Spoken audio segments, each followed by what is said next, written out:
Good इवनिं video खालामनायनि रिजोना जाहैबाय just ओनसोलनि आबादारिफोरखौ मोनसे मिथिहोनाय।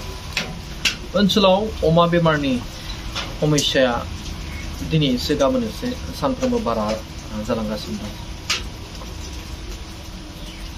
सानफ्रोमबो अमानि समस्याया जोबोद गोख्रै बारायलांगासिनो दं।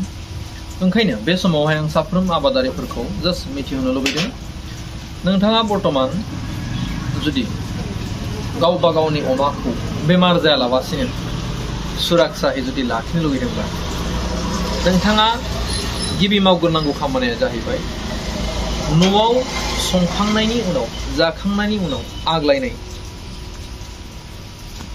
जानाय आदारखौ अमानो होनो नाङा।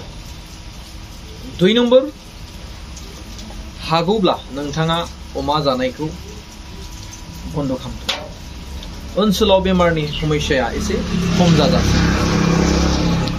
3 नम्बर, नोंथाङा प्रतिटु सप्तायावनो गावनि फार्मखौ सैनिटाइज खालाम।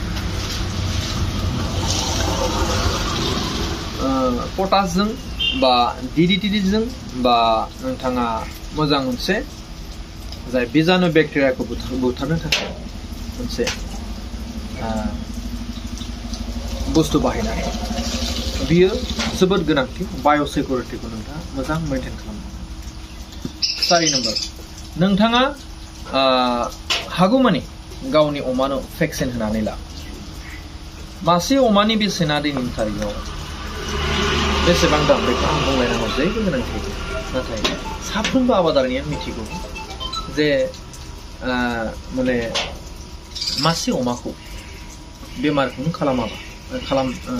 जानाङाब्ला नोंथाङा गिबियाव भेक्सिन होनांगोन। अर्थात आं बुंनो नागिरदों नोंथाङा गावनि अमाखौ भेक्सिन होनानै ला। आरो नोंथांनि अमाया मानै माथाम दं, अब्ला नोंथांनि साखाथिनि लोगोफोरखौ लाफानानै 7 बा 10थासो अमा ज' खालामनानै नोंथांमोना भेक्सिनखौ होनानै ला। जुदि भेक्सिन होआ, मोनसे फार्मनि जे अमा फिनानै जे नोंथाङा फाननानै फैसा मोनगोन बे एसेबां सियर। बेमार जानायनि उनाव फाहामनाया गोदोर खोथा नङा।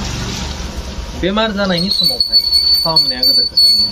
जाहाथे बेमारानो जाखाया बेसो देरसिन खोथा। ओंखायनो नोंथाङा भेक्सिनखौ होनानै ला। आरो 5 नम्बर, नोंथाङा सम मथे फिलुनि मुलि हो। बेखिनि खामानिखौ नोंथाङा खालामबानो नोंथांनि अमाया सेफटि जागोन बेमारनिफ्राय। स' बेखिनियानो। गोजोन्थों।